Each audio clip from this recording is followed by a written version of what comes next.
Hi everyone, I'm Muzlifah Haniffa. I accidentally suggested a cross-organ kind of discussion, and then somehow this has been created. But you know, it would be quite useful because you're all here, and because we're quite a small group, we could just introduce ourselves and maybe start talking about, you know, what we feel we want out of this session.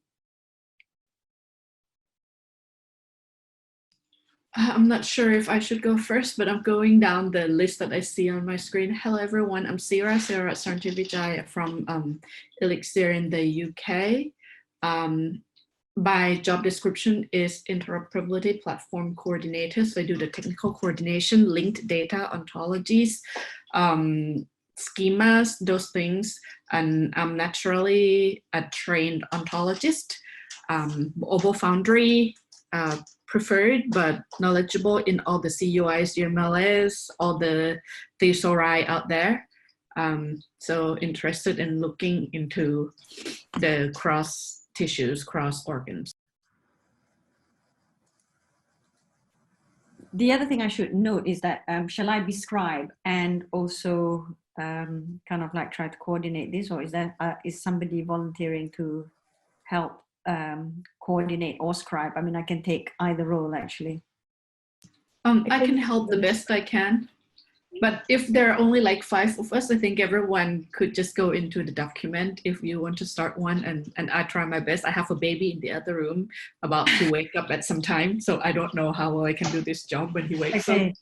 Yeah, don't worry. I mean, I've just gone to the Google Doc, and so the green kind of bits where we fill out is there. So should we get VISSARION to introduce yourself? So hello. Can you hear me well? Yes, we can. All right. So I'm a postdoctoral fellow at the Joslin Diabetes Center, and I have a project which is focusing on white adipose tissue mainly. So I found this session a little bit more interesting than the other, as it might fit more to the direction I'm working on. So I'm trying to characterize initially the heterogeneity within white adipose tissue. So I was, yeah. Marion? Yeah, so I was thinking I could find here more information compared to the lung, kidney, or the other sessions. Okay. Hi, I'm Marion. I work at the EBI in the UK on the HCA DCP. I'm part of the metadata team, and we try to define a metadata standard for the HCA that contributors would follow. And I thought it'd be interesting to come to this session to kind of get an understanding of the kinds of metadata that would be useful to collect about various organs that would then enable integration. So yeah. Piero?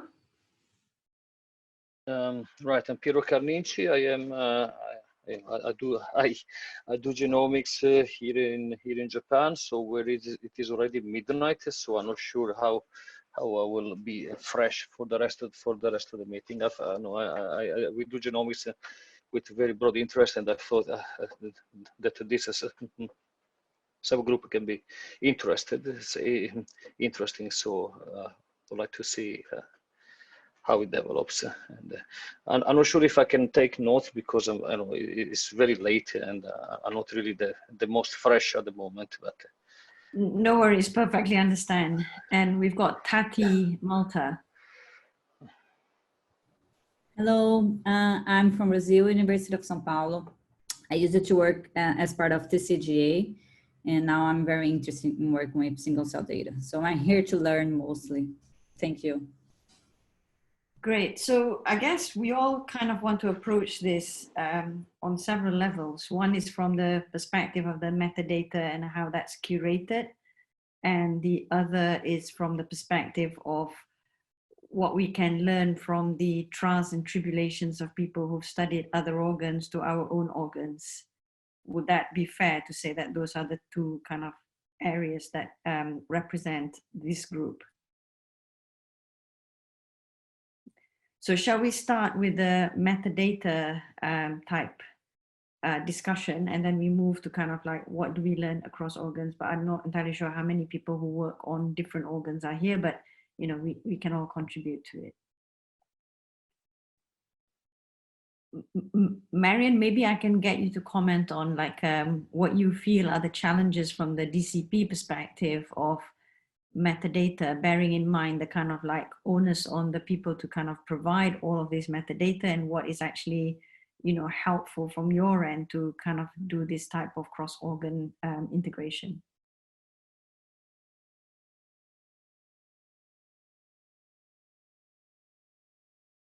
You're mute, actually.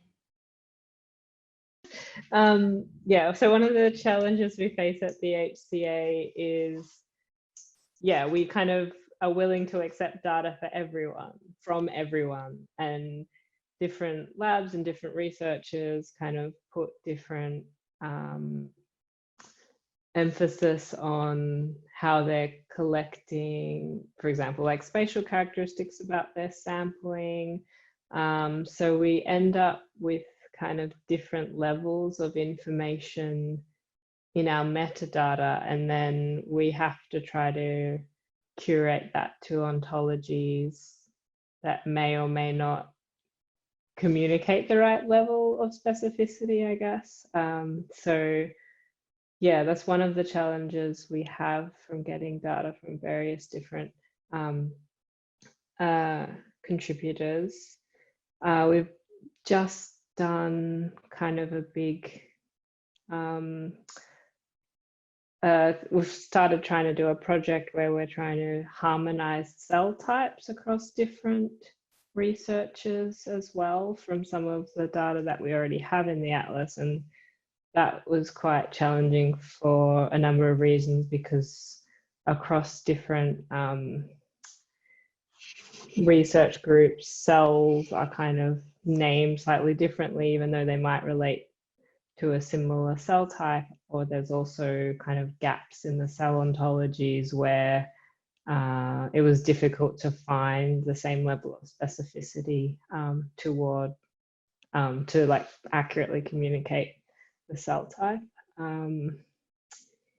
And yeah, we also, some of the kind of good things, I guess, that we do have some kinds of standardized, so we work with researchers that are getting tissue from like tissue banks that do have a bit more standardized protocols for collecting organ specimens such as CBTM and HDBR, but then trying to integrate that with specimens that didn't come from those is kind of, we're still trying to figure out like the best ways of capturing that kind of what metadata we need to be able to make those integratable, I guess. Was that? Yeah. Maybe I can add to that. So I was at the HCA DCP before I moved to Elixir. I was the ontologist in Helen Parkinson's group, so involved in setting up the metadata group at the HCA DCP. And so basically we have, there's so many different layers of challenges here. There are challenges from the curators, the data wrangler who interface with the experimental researchers, where they try to collect the information, and then these people are pure researchers, experimental researchers, where they actually describe things the way that they're used to describe things, and then that leads to the challenges in different people describing the same things differently. So that's in the culture of the different works. Then the second layers of the challenge here would be that the wrangler and the curators would have the different perspectives of how they see the ontologies. So be it the cell type ontologies or the organ ontologies in the Uberon.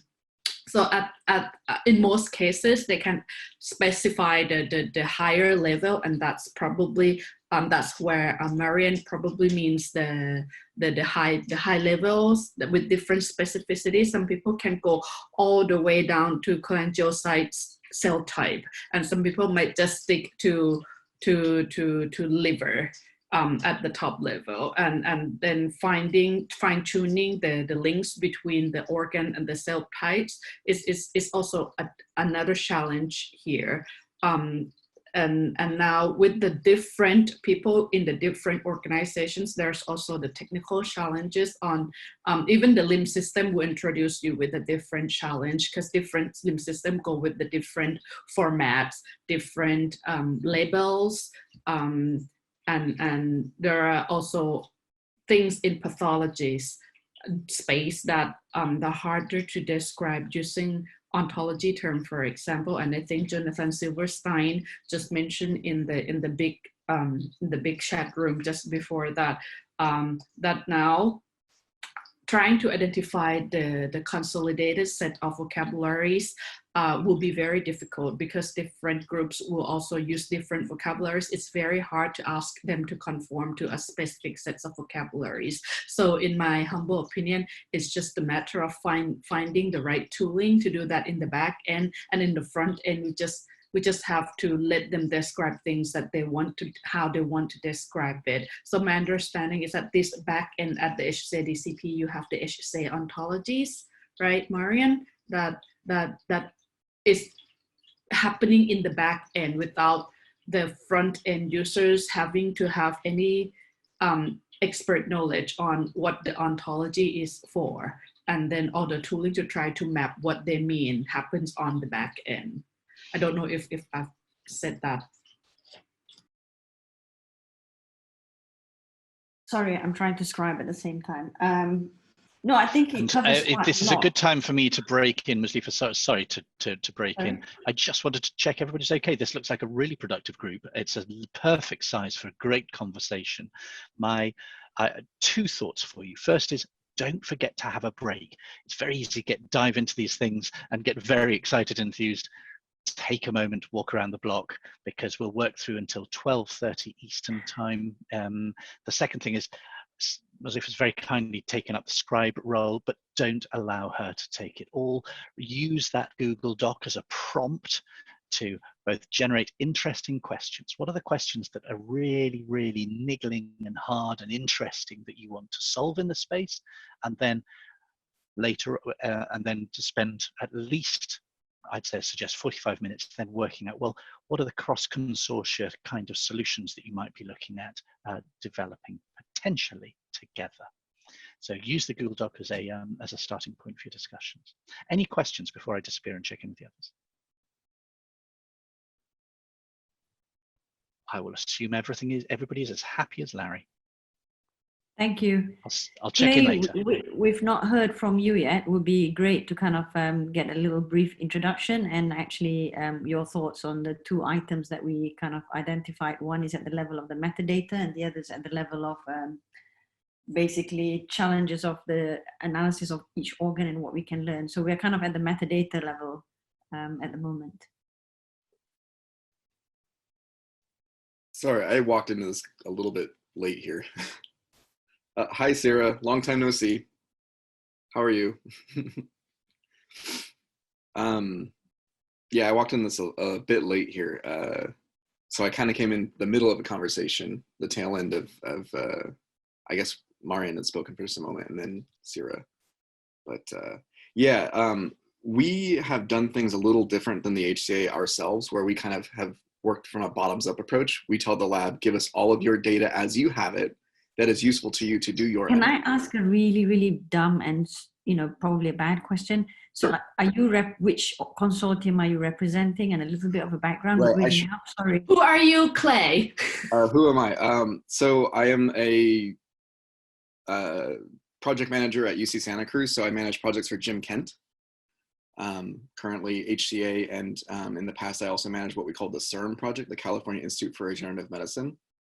Within CIRM, it was a large consortium of single cell data on stem cells.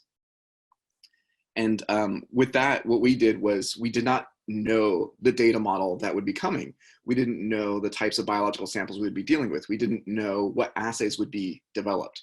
So we didn't want to have a top-down approach that's too rigid to fit all of these different experiments into. So we started with a bottoms-up approach. we told the labs, give us the metadata that is important to you that you would need to reproduce your analysis. We will start there and define our standards as time goes on. The bottoms-up approach has significant costs down road in curation, as Sarah had kind of mentioned. There is a data wrangler up front and curation role in the back. It wasn't as significant as we were worried about, but it was still significant. The nice thing about this bottoms-up approach is when people did have these incredibly complex experiments of biomaterial transformations and different perturbations, different drug modeling, things like that, it was fairly easy to capture and not a rigid design. But again, there is significant cost to this. One of the big costs was we do allow arbitrary key value pairs, and we noticed some labs would give us 160 different fields of metadata on their own because they thought it was important, whereas others would give us 15. And so that was definitely a challenge where we'd have to go back to the labs as data wranglers and say, you know, do you have this type of information? So it created a kind of a circular conversation. But definitely we saw value in allowing this metadata to come to us in this bottoms-up approach to help with the total integration. How did you solve it then in the end? I mean, how did you get to the kind of like the balance that you felt was, you know? We had a standard analysis done across all the data. We had different groups, analysis working groups, working with, for instance, heart data or brain data. And we asked them, is this useful to you? Can you produce something across all these different experiments? So for brain, we must have had 7 different data sets merged together, which at the time was a lot.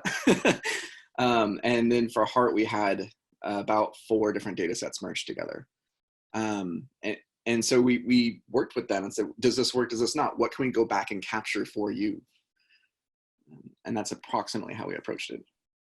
So Claire, I have a question here. Sorry. So you mentioned that you have worked with different organ sets or data types from different organs. What was your experience? What was the process in trying to identify what are the common attributes across those different organs, the essence of it that you need to capture in order to have this cross-organ work?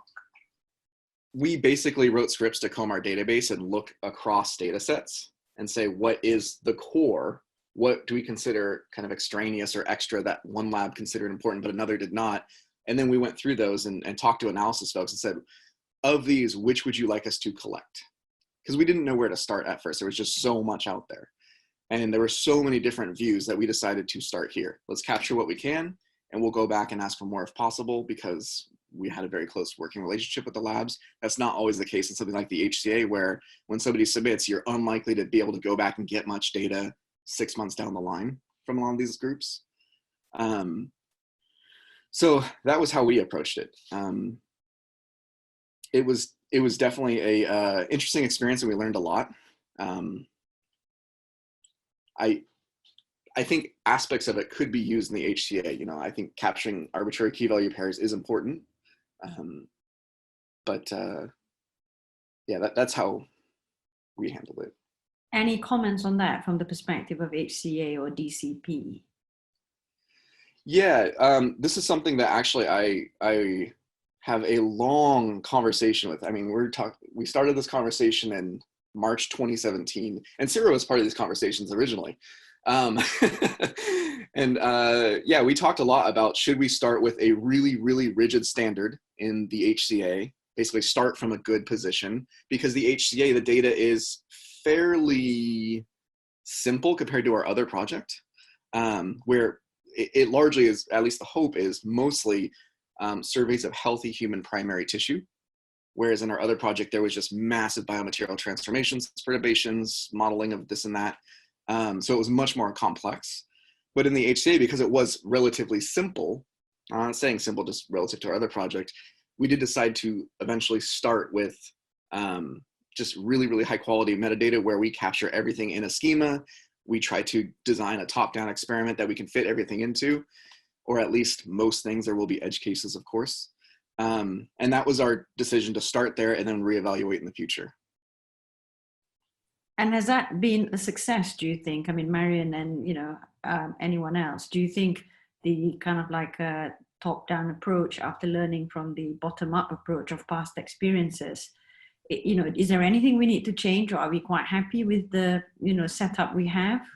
How, you know, do we need to improve anything? I think the biggest improvement would actually be through a UI. So a lot of times when you have really complex metadata, a UI can help mitigate some of that burden on the submitter. And I think a UI would greatly ease a lot of our pain points. A UI is a bit down the road. Interface, is that right? Yeah. Right, a user interface that essentially interact with your data, where I could design, here's my data experiment, here are my samples, here's how they were transformed, here's the experiments, and that could at least seed your metadata for you to start filling out. I think that would be a great asset and greatly reduce the load on Wranglers, help them scale.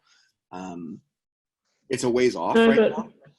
Yeah, but Muz loves our spreadsheet. She's told me a lot of times. So maybe I can add to that. So with Clay's point on having a really good user interface, actually I think at HCA-DCP, Gabby, Galabina, Jordanova in your team actually contribute a lot to that, because user-friendly interface can only be accomplished from a very careful user, the user experience designer and analyst. So what happened at HCA that I remember is that you have the UX expert who goes and talk to the different users of the system, be it the data wrangler, the end users, experimental researchers, the metadata persons, the computational people, and then they should try to see the different requirements on how people would try to get to the results that they want from the system. And I think to add to Claire's point is that complex metadata need a very good user interface, and that also needs a very good user experience designer. Yeah, I've definitely deferred a lot of this to Gabby, who's been thinking about this for a long time. She first presented her work on this UI to me in June 2017, early June, in fact. So she's been thinking about this a long time. We have two additional UX folks who have thought a lot about this. One is Matthew Spear at UC Santa Cruz, and another is Adrian Sussman at CZI, who's currently on leave. But there's been a lot of thought to this, a lot of talking to different folks, creating personas, from the super lab to the, sorry, go ahead. No, I was going to ask if anyone else wanted to kind of comment on how their experience has been with regards to metadata and the user interface that they've encountered. Will be helpful to know whether, you know, this is, you know, pretty good, or whether we need to improve, or whether the user interface at present is sufficient. So so this is Kirsten Meyer from the Sanger. We've submitted a couple of data sets to the DCP, and one thing that's made a big difference is to actually have a dedicated person who you interact with, who really helps you get your data into the shape that they needed, and that there's a conversation where, you know, you submit something and they say, well, that's not quite what we want. Do you also have this?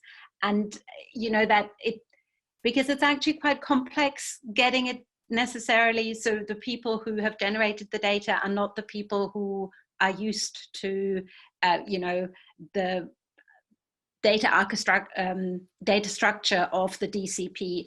So I think any data integration effort really requires a lot of people to actually help make the data comparable and get all the metadata in a shape that's useful.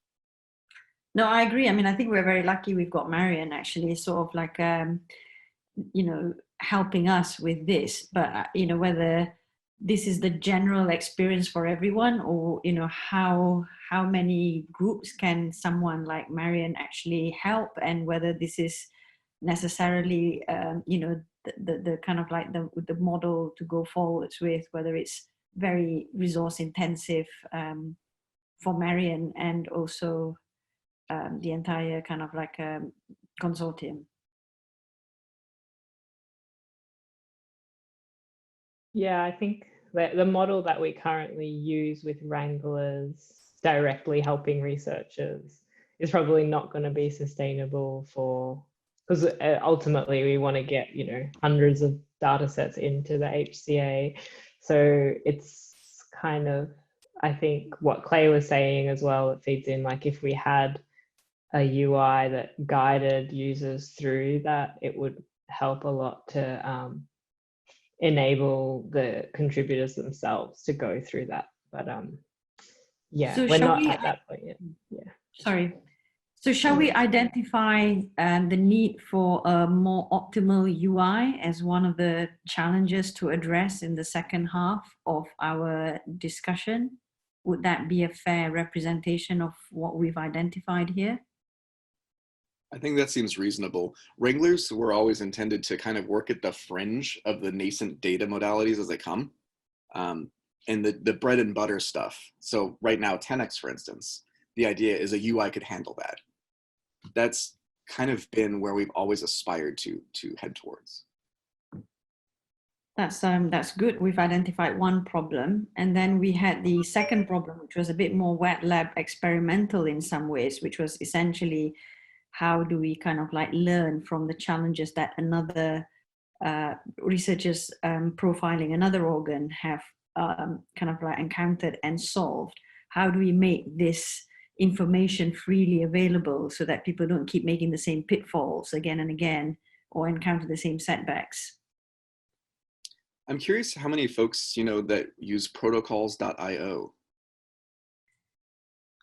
Well, Kirsten, you're probably best at answering it. Well, I mean, we have submitted quite a few of our protocols there, but to be honest, we're not, I think it was designed as an interface to allow people to have a discussion on their protocols. And I would say that we're not using it in that sense. Yeah, I have seen certain protocols have immense discussion. I know Steve Henikoff with his cut and run. I've seen many, many different forks and lots of active discussion on his work. But on many others, I don't. And that can mean that the protocol works. It might mean people aren't using it. I was just curious. So I've always tried to advise people to use protocol.io, but when I look at it and people ask me what do you want me to use, because I am in the business of making recommendations for people for where people go to for references.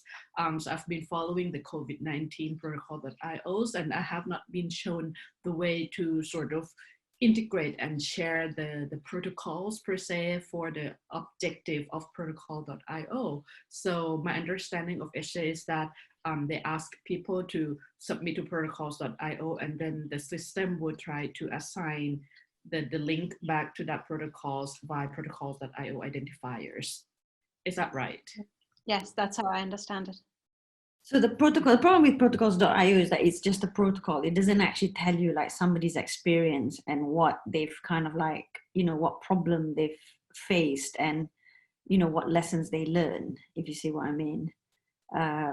So I guess, for example, because we kind of, there are a few of us doing different organs, we've managed to share our experience internally, i.e. Kirsten will say, actually, I found this dissociation yields this cell type, and so we can then adapt it. But it could be kind of like more broadly disseminated, and I'm just wondering whether there is actually, you know, I know that's kind of like more protocols, but yeah. So one effort I'm aware of is that the Standards and Technology Working Group at the HCA is starting to put together a document where people have been invited to write particular, so in a way, give short overviews of the different approaches that they've taken and what's worked for them and what hasn't worked for them.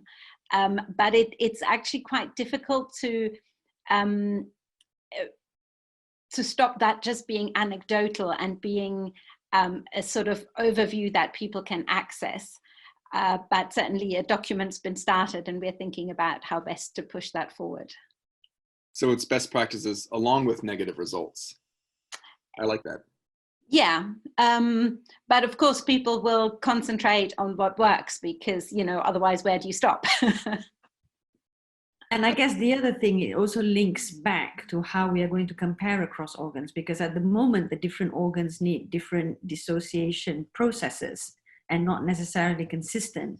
So you'll have the same cell type coming from one organ, the same cell type coming from another organ, but they would have, you know, undergone, you know, different sort of like dissociation protocols, if we were to dissociate and so on and so forth, how do we then kind of like take into account of this? Because the wet lab experiments hugely influences the actual data and how you then kind of like annotate, curate, and so on and so forth, this data. And I think in particular also I think in some ways the dissociation, the stress it causes is probably not that different between the different protocols, but what we found is that even within different regions of the lung, you have different cell types dying. And so your soup changes dramatically.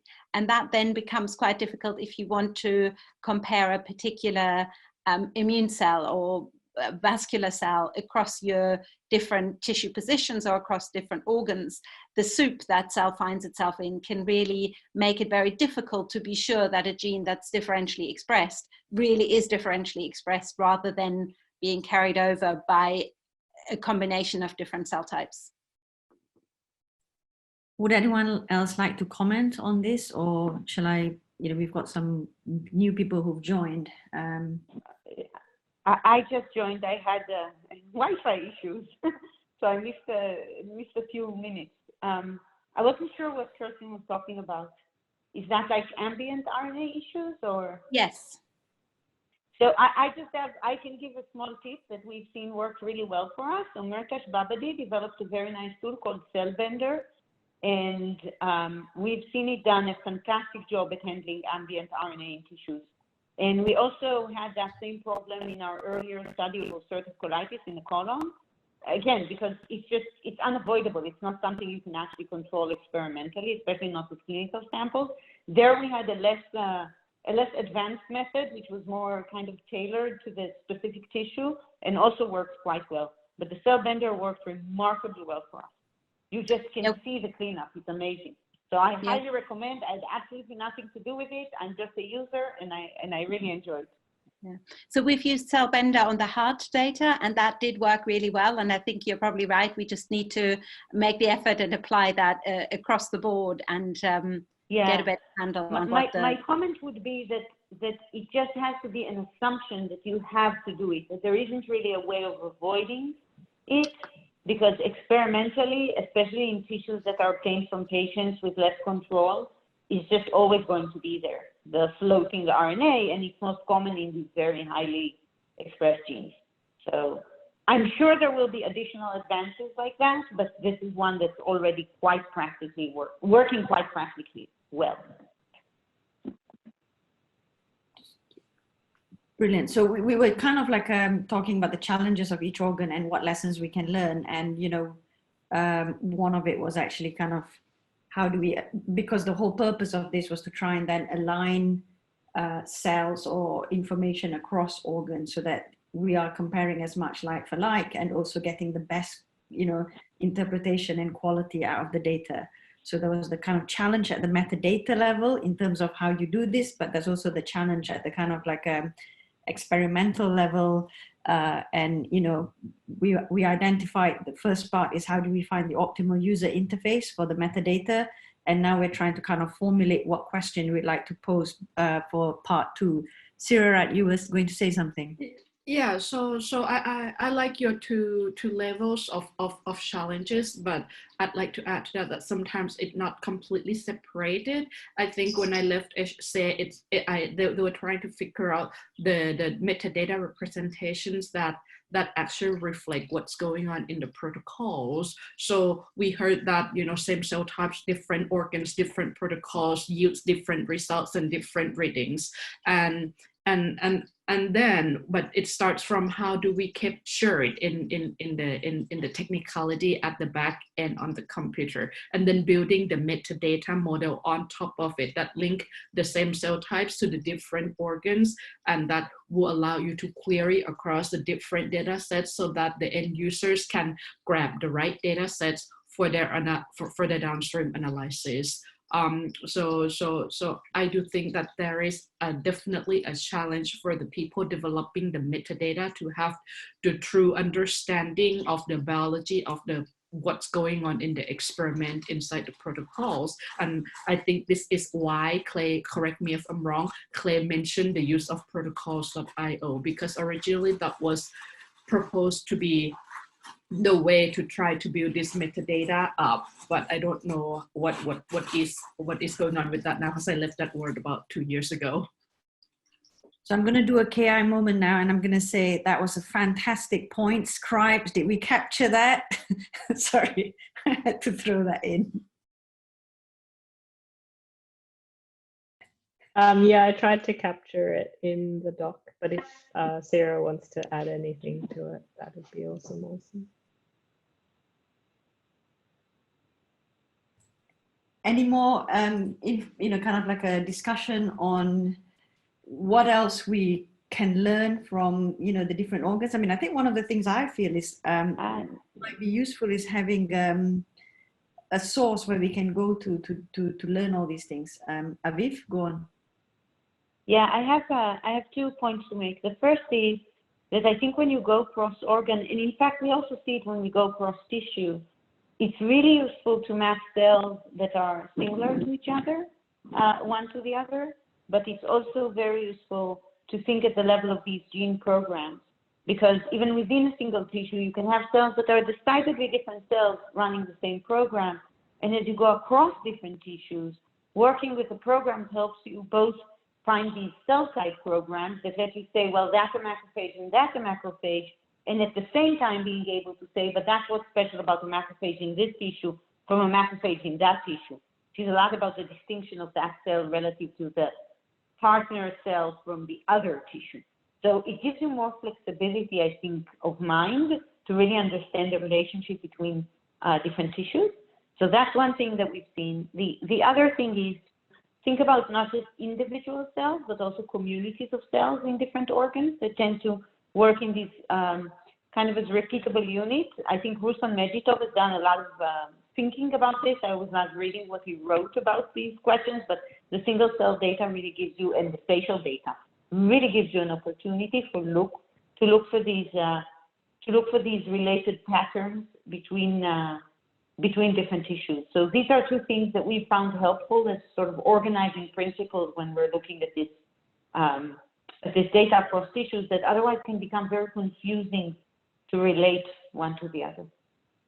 No, I think that they're great. Actually, the other thing I've thought about, actually, which is sort of like adding on to what you've said, is where you have like modules that are then used by either by different cell types or by the different units that you're talking about, the sort of cell circuits or whatever. And they keep being repeated, not just across organs or across tissues, but also across developmental time and things like that. Will be great. Aviv, can I just ask, when you're talking about those cell programs, so these are really based on correlation patterns, or are you thinking of experimentally defined gene programs? Aviv, you're on mute, I think. Sorry. In principle, you can use any type of program that you might want. You just have to statistically score it and believe that it's actually there. In practice, we have taken a less supervised approach increasingly. I think with the supervision really limits us to things we already knew, and many of the things we find are not necessarily what we've known. But it especially allows us to decouple these. So in this kind of world, the type of a cell is just one kind of program. It's not something special, and then you somehow have to figure out the type and the state and the this and the that, and your words kind of get the better of you.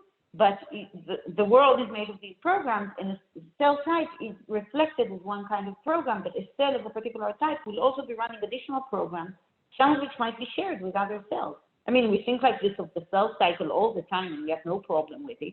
We think about, oxidative phosphorylation like that. It's also true for a lot of other things. And you do see a lot of mirroring, both between different cells in the same tissue and kind of the same kind of cell in different tissues. There's all sorts of these interplays between them. And I think that would help a lot in understanding it better. And then the third point, which I forgot, but I think is very useful, is that for anyone who's interested in human genetics of disease, and more generally in common diseases, knowing this, having a cross-tissue view is absolutely critical, because otherwise you might miss out the entire point of where something actually matters. And the example that I tend to give about this is that when you think, for example, about a neural disorder, it can be a neurodevelopmental disorder or a neuropsychiatric disorder. If you're only looking at cells of the gut and you look at genes like that, then yes, they would hit in enteric neurons because that's the best that you're offering the algorithm. But if you give them the algorithm, the brain as well, it might change its mind about where the most significant signal is. And those types of things can mislead us if we are only looking at a particular organ. Even if there's a comorbidity or a relationship, it doesn't actually mean that's the most important place for that gene. It could be somewhere else, and you only get that from the cross-organ view. That's COVID-19 being a good example, by the way. I was just thinking exactly the same. Yeah, no, I think that's those are really good points. I'm trying to kind of see if anybody's like taking notes, etc. Would anyone else like to add any more with regards to kind of like you know, challenges and advantages of cross-organ and analysis?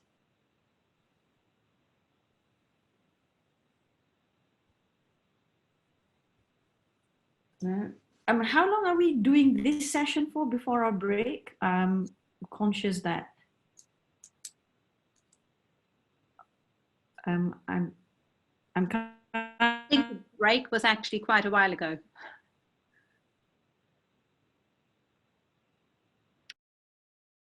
Okay. So we've just kind of like gone on to the part 2, you mean? Have we just gone to part 2? I believe so, yes. Oh, I'm sorry about this.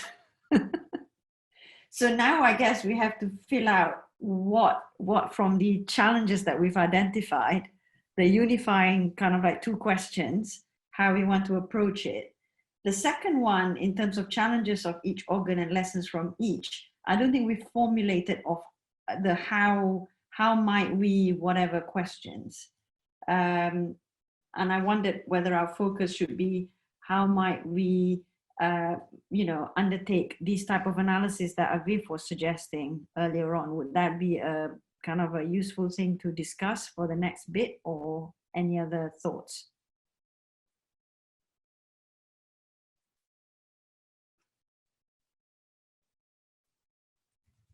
So shall I say we take those 2 on for the, you know, the second part? Yes, I think those looking at cell programs, I think would be interesting. Okay, so let's go to the second part then, in terms of the problem we think we can solve by collaborating. We had one, which was how do we find the optimal user interface for the metadata? Yeah.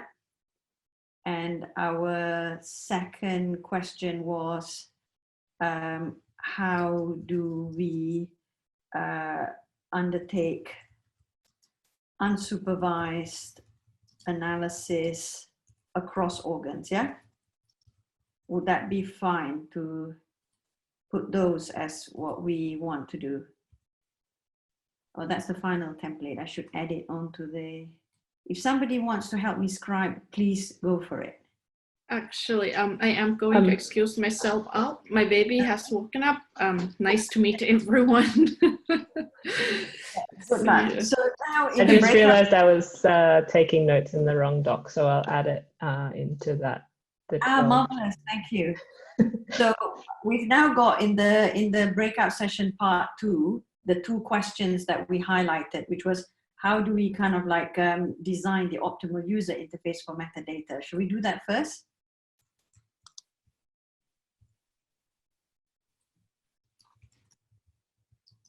Yep.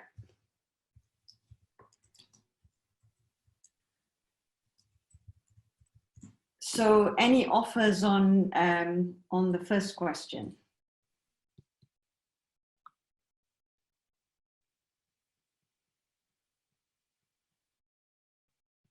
Clay, you've been working a fair bit on this. Would you like to say more about what you think are the, you know, a good UI would be? I am probably the wrong person to ask about a UI. I am not a designer. But I have noticed that with our spreadsheets, there are complications, and a UI would likely solve some of them, in addition to helping seed samples and all that, as long as you can define your experimental design. The goal of the UI would be to help the wranglers scale. It would be to reduce the burden of entering the metadata in the first place, to reduce human error, because humans, we make mistakes. It might allow us to update fairly easily without involving a lot of our wranglers' time. And particularly for kind of assays that have become more commonplace, more bread and butter assays like 10x, it could allow a data generator to submit data completely on their own. Those are the kind of the high level takeaways of why I think a UI is important.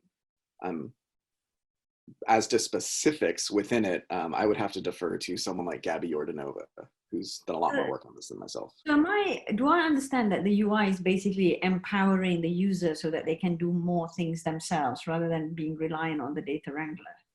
That is the goal. And then the data wranglers will focus mostly on ensuring that things have been entered correctly and focusing kind of on the more fringe assays as they start popping up. Over time, you know, nascent technologies are bound to occur, and it would be nice if the wranglers could focus on iterating through those and getting those up to kind of a standard point where a UI could then assist. So from a selfish perspective, I would then think that, you know, is that just giving me more work? Someone like... The goal is to give you less work overall with a UI. Although the wranglers have been extraordinarily useful in filling out quite a bit of the spreadsheets themselves, that was not their original intention. So Piero, Aviv, any comments on what you feel? Anyone wants to comment on, you know, what would be like the, you know, a desirable UI or optimal UI, or can this ever be achieved?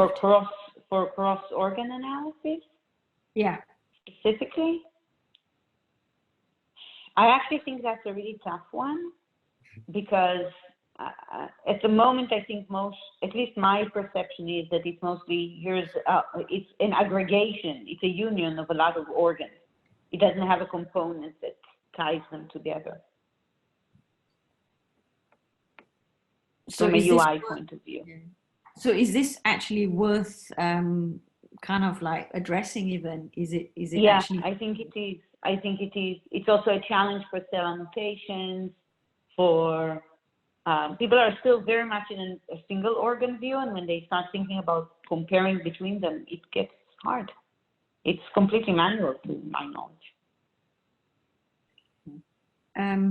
Any other comments, Kirsten, Marion? Yeah, I mean, I sort of just thinking about the people who are doing the analysis. I think one of the big challenges for cross-organ annotation is really also the data integration, but that's a completely different problem to what we're talking about here at the moment. So, okay, yeah. Marion, were you going to say something? Sorry. No, I guess there's kind of like two issues where it's we need to think about capturing the right metadata going in and making that easy, and making sure we're capturing the right fields. And then also we have to be mindful of how we're then presenting that to the people that want to use it so that it can be integratable, because I think there's two challenges specifically for the HCA in that space. Like, I think we have issues with both of those at the moment at the DCP. But yeah, I imagine it's kind of an issue for a lot of the other consortia as well. So do we want to propose that this is something that is then discussed beyond, outside this meeting within HCA DCP, or I'm just thinking about like way forwards, where do we go from here if we are not necessarily the people with the background to kind of like suggest what an optimal UI should be? There are folks within the HCA DCP who have thought quite a bit about this for a long time, and I would leverage their strengths in the field. So should we write their names down as potentially saying this is the kind of like action point of Aviv? And it should be also an opportunity for an interaction with the hub map and the hub map and some of the disease atlases, like the tumor atlas. Because when you do a tumor, you also get plenty of non-cancer cells. And they're actually thinking very much about, especially in the Human Tumor Atlas Network, about how to compare, they have people who do breast cancer and prostate cancer and lung cancer and so on. And they are in the immune cells, for example, they're very committed to comparing between them. So they have the same set of challenges. I would add them as well. Yeah, so I think we should scribe that down in terms of making sure that this is alerted to the HCA DCP people and how we can actually work across the consortium with HubMap in terms of cross organs, not just in health, but also in disease. So should we try to focus on the second element, which was about how we kind of do unsupervised analysis to extract the most information from cross-organ data sets? Will this be a useful point to start discussing that? Do we have the right expertise in the room? Aviv. Expertise? In what am I an expert now? After Dana told me yesterday that I'm a great expert at organization. Yeah, I think, the two of you are the best experts. I think the rest of us are not particularly, I'm not sure. I don't know what Nathan's background is and whether Nathan's just observing or participating actively. I haven't done as many, cross-tissue evaluations of the same cell types, which I think is a big problem, first from classifying the same cell type across tissues. But I think it's an area where there clearly isn't probably a lot of expertise in terms of folks that have done that, just because these atlases are relatively new. So we worked on it in the setting of a data set that was collected across tissues. So it was not, we collected a data set and collected a separate data set and then tried to put them together, but it was an 8-tissue data set. So not as big as, for example, what just came out from Go in terms of number of tissues. It's deeper in each of the tissues. And when it goes deeper in each of the tissues, actually your problems grow, because it's not like here's T cells and T cells. That's not so difficult to know that they're the same kind of cell. But you start getting into finer and finer subsets of cells, which are truly true subsets or true types or just rare and so on, and then it gets harder. I would say that it took an extremely talented algorithm person probably a year to get to something where you can start really believing what you're comparing to each other. So it was very tough. From just the pre-processing was challenging. And then once you had it pre-processed, when you wanted to start looking for things in it, for example, for programs like these, you had to go through another round of innovation. And by no means do I think we actually have a full solution, but we got some sense of the problem. It challenges, I think, many of our conceptions of cell type genes and these different types of aspects. And even after you clean up the ambient RNA, some of these questions remain. So I think it's actually a challenge for this community, that it was a very wise thing to first do an organ and then do the other organ. But if you want a body, you have to understand how they relate to each other. That's why I joined this session. I was hoping somebody else had some wisdom. I think maybe immune cells are the first place to go. Maybe they would show us the way, because we do have a sense of tissue-resident immune cells from many years of immunology. I agree, and I think this is kind of one of the areas that we are particularly interested in doing, partly because at least in the developmental tissues, we've accrued a lot of like organs that have got immune cells or actually make immune cells. And this was one of our early questions. And I agree completely that the analysis is challenging, and trying to kind of like make sense and interpret what it all means, and coming down to actually in some ways, and I'm not articulating this very well, whether a cell state is actually the denominator, you know, whether the unit is the cell state or whether the unit is actually just a gene program. And a catalog of gene programs makes something, and then you have like your kind of like a little repeating unit or a little circuit, like you said, Ruslan's model is, you know, and that's like a bigger program of little modules in there. Do you see what I mean? So you're almost— Yes, that's why I'm so fond of these programs, because I think they give you a lot more intellectual flexibility in describing biology. Yeah. And it doesn't require you to let go of the term cell type. From a conceptual point of view, the type of a cell is one of the programs that it runs, and programs can have nonlinear relationships between them. So the cell cycle of a stem cell is different than the cell cycle of a non-stem cell. That's been known for many, many years. But it doesn't prohibit us from talking about being a stem cell and having a cell cycle.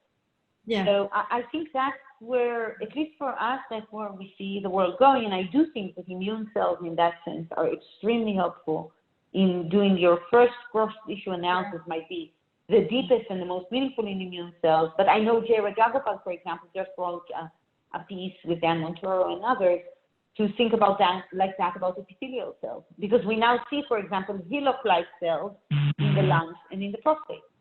I forgot the lab that actually published a preprint with the prostate. It's not us, but that's a structure that was first seen in one place with a certain types of characteristics, but now we see it in other epithelia.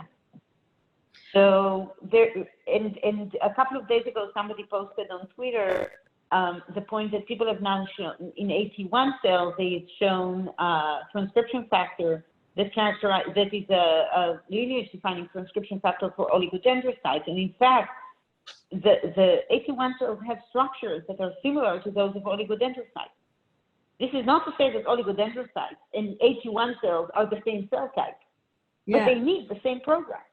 Exactly. So I've come to think of that as the denominator, and actually, you know, I kind of also like the idea that development might be a good test bed for this, plus the immune cells, you know, in that context, because it's still kind of like naive. It hasn't actually had the layers of encounter with the environment that's then going to modify things and influence the programs in a kind of like a more, you know, there's no extrinsic influence.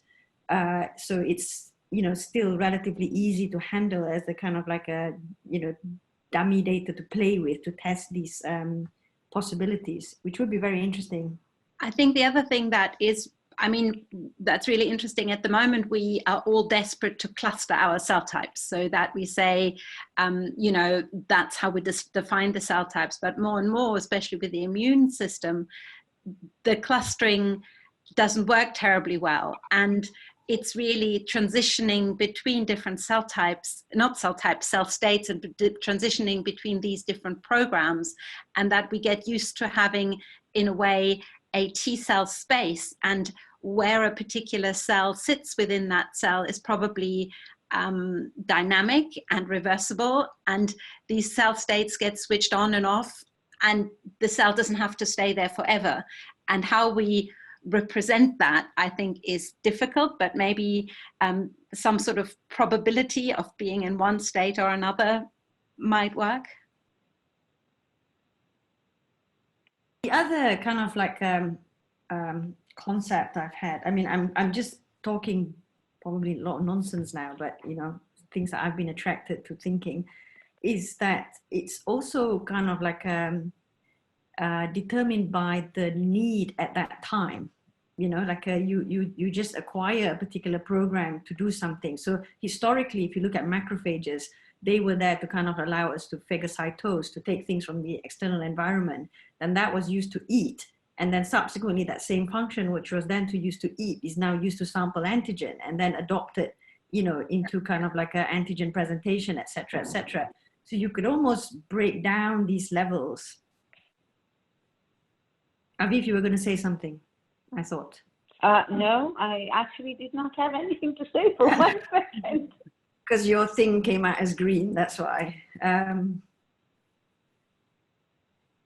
And anyone else would like to kind of like, you know, there may be others of you who are far more kind of like with experience on trying to understand, you know, cell programs and, you know, across organs. And I just would like to second that. I think the idea concept of breaking down these different cell programs into, you know, transcriptional regulatory, discrete transcriptional regulatory programs that effectively, if you could, you know, can you decompose a cell type based on its different transcriptional regulatory programs, and then say these similar cell types and these similar different tissues basically can be decomposed into slightly different TRNs, and effectively, can you describe cell types based on their TRNs? I think is a really not unique concept, and really could be explored in a really exciting way. But I'm not as familiar with the tools for how exactly you'd be able to, you know, accurately do that. how might we work as a consortium to do this? Based on the kind of like individual research strands that you're all doing and experience that we have?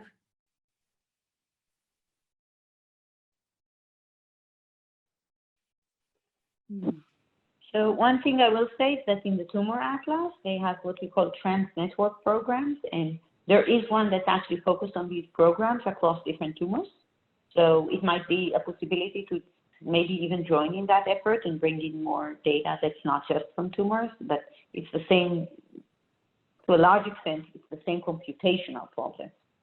So that's one possibility that I could imagine for working more together.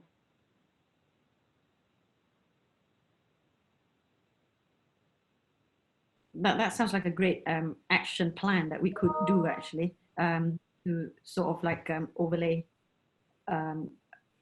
efforts from another program onto another, into another research strand, and see how replicable and adaptable these forms of analyses are.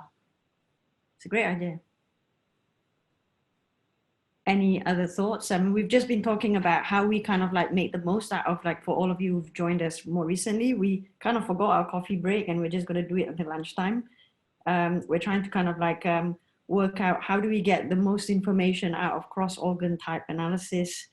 Any offers on, either kind of like a practical solutions of how we might implement this, or from experience, individual experience. I wonder whether there's actually, in bulk data, people have done lots of stimulation experiments. I mean, there's the whole, all the cancer cell lines that have been stimulated with all sorts of different molecules and inhibitors, and whether it's possible from that to define some of these response modules that could then be applied back to individual cell types. Like a back to front, like instead of deconvolution, actually kind of. In organs, in systems where people have done quite defined perturbations, because in a way, to me, that is the sort of archetype of a response. Of course, you can, within a single cell experiment, I think some form of, correlation network or correlation structure will give you those programs as well. But I would have thought it's actually quite helpful to know what induces a particular program. And I just wondered, I'm really thinking out loud here. It's not whether there's already data that one could harness, data from other consortia. So I don't know about other consortia. I know that we use Perturb-seq for that, perturbing different genes and using single cell RNA-seq to do the readout. And it's an increasingly active area now, not just my lab, but it's now an increasingly active area much more generally. There's work like this going on across, you can see across the literature, that was work done with small molecules and so on. I think doing it in vivo is very difficult.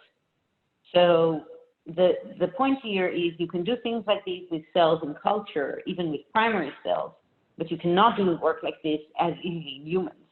And one of the things we've learned from the Human Cell Atlas is the massive gap between so maybe organoids the organoid community is the right one to connect to around this. Because there you have something that's closer, and yet you can still do these more designed perturbations. And they would probably elicit some of the things, but the more things depend on external signals, which is often the case in tissues, the harder it is to mimic it in the dish. So can we see disease as human in vivo perturbation? And disease and human genetic variation. These are the two things that you get from in vivo. So, okay. No, I mean, I think that's really... So the only thing I struggle with disease is that, I mean, now in the lung atlas, we are beginning to have enough individuals to start to look at that. But classically, genetics for GWAS, you need thousands of people. And for most single cell studies, we certainly don't have that sort of number of N.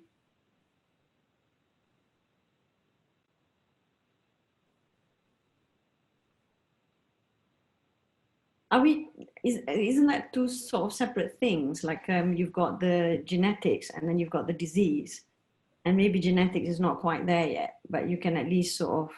Yeah, okay, yes, yeah, I think you're right there. Yeah, they don't need to be put together, yeah. There's genetic disease, but there's disease in general, of course, which will be by external factors. And there it's probably easier to have smaller groups of quite well-defined phenotypes and then look across those, yeah. That's my thoughts anyway. Any other kind of thoughts from others here in this chat room or whatever it is, Zoom room? Feel free to kind of shout out. We'd like to hear from you. I just had, like, I guess I'm not like super familiar with the idea of the cell programs. It's a bit new to me, but would we see getting to the point of having like an ontology of cell programs, or is that not something that you can really define that well and put into a hierarchy? Or I'm just kind of, from my metadata point of view, it's like, how would we then standardize like what each cell program is so that then you could integrate across different organs and stuff like that? I don't know if that's a valid kind of discussion point. I think that's actually a very, very interesting idea. And I mean, whether you call it in a way gene programs or, you know, it comes back to the point that was made earlier about the sort of discrete transcriptional regulatory programs. And in a way, having the ontology linked back to tissue-specific transcription factors could be one way of linking those programs back to specific cell types, for example. So now I'm going to say something that really makes me sound like I don't know what I'm talking about, but would it be something like where we are considering almost like clustering by programs rather than clustering by cell state or cell types or whatever, and then actually looking in the tissue where these programs are being activated, etc.? Yeah, I think that's a really interesting idea. I like that. How easy that is to do, I have no idea. How easy it is to do what? Sorry, with my bad Wi-Fi, I missed 2 sentences. How easy it is to kind of like, if you were to then think of like, instead of clustering by cell types or cell states, you actually cluster by cell programs. You know, if we were to then say the denominator. Yeah, and there's even papers that have started doing that. There's a study from Bonnie Berger, for example, with an algorithm that looks more from the program direction. But it's actually, what's ironic, at least for somebody like me, is that until the clustering took over single cell RNA-seq, that's the way our field used to work. We didn't think about categorizing cells. We always looked at how the genes are relating one to another. And if you go to the early single cell papers, there was a lot about that. And then it started, and then gradually, because it's such a great, when the methods especially became very high throughput, it became such a good tool for categorization of cells, everyone kind of shifted in this direction. I just think we need to shift a little bit back. But so yeah, you can categorize things like that. And people have done that even in the bulk days. It's not new. Yeah. So shall we put that as a thing that we would like, an action item to try and kind of like shift the way, the approach of the analysis to actually you know, focus more on gene programs and clustering by that rather than, you know, cell states?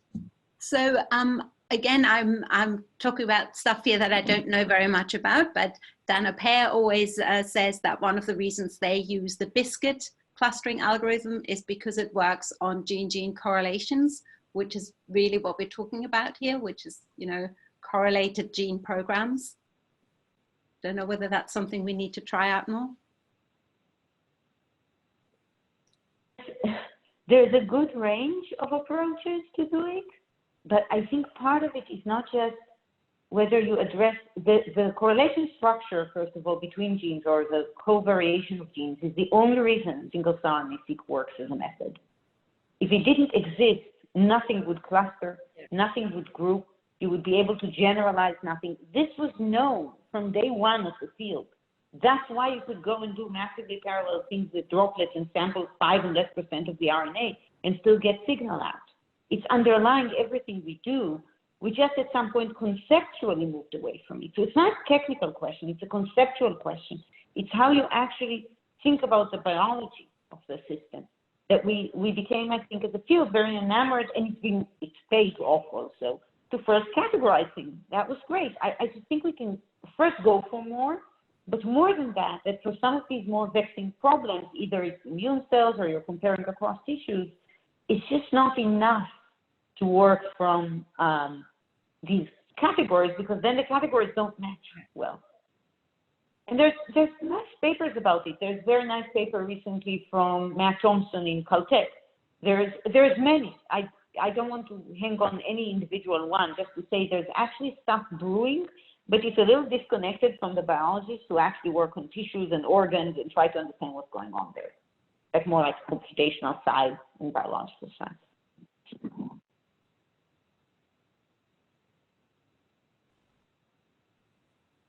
So maybe this could be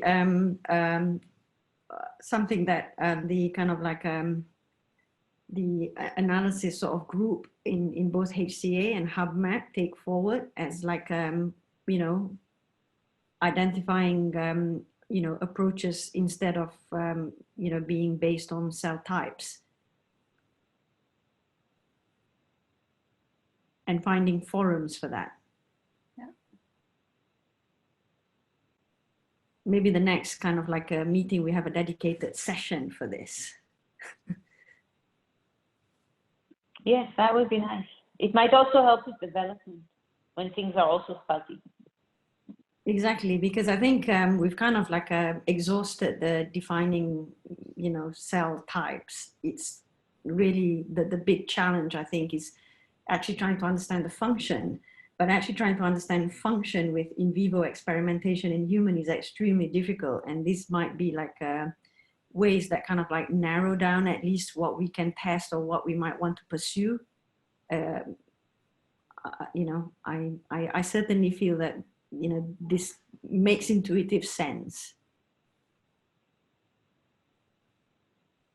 I'm going to be in the cell annotation workshop later, so I will put that forward as one of the points that we should start to annotate based on, you know, cell programs maybe.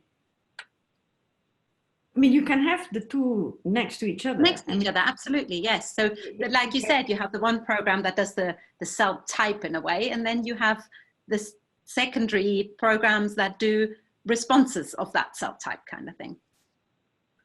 So would anyone else like to kind of suggest other things that we would like as a group to kind of come up with solutions or you know, what to kind of like suggest for the next meeting or moving forward? So collaborative ideas, etc. I think we've got about 20 minutes left. We didn't take a break, so we could break a bit earlier. By about 15 minutes, so everybody gets a longer lunch break, which, you know, might be a good thing. Is that something people would be happier with if we broke up kind of a bit earlier because we didn't take a lunch break, coffee break? Great. Yeah. So whilst we're trying to wrap things up, you know, anything else that we want to bring forward within these discussions to, you know, for future agenda items, suggestions? I was just going to bring up that I think, you know, inferring causal gene regulatory networks is always computationally challenging. And I think the one piece of evidence that we have that's almost indisputable is where you have different diseases with where the known genomic loci is associated with the mutation of a transcription factor or cofactor, where you know these lineage programs are disrupted, often in specific cell types or tissues, where you know you have different tissues, but the cell type is specifically impacted in one tissue or another. And so there's definitely a data curation challenge here of if you're looking at causal regulatory networks underlying different cell states, how you use disease information, you leverage disease information to understand those. So I think that there should be some focus on that. Any other last thoughts from others? Piero, you're not too tired to say? Yeah, I'm very sleepy, but just I would like to. Well, I was just wondering if because RNA expression is very cell-specific, is much more specific than mRNA. Has anyone tried to to identify cell types by RNA by the expression of non-coding RNAs? Is there any information there, or perhaps should we have a look at that? I think it's important that we look at that. We tend to ignore that in the field for completely historical reasons, and it's not for good foundational biological reasons. In 3 years, somebody will start measuring it properly, and we will all feel like, oh my God, why did I ignore that? Yeah, okay. That's why we'll have a look at that. Yeah, we'll have a look at that. Underusing a lot of RNA that's in the cell. Also, nascently transcribed RNA we see is really useful.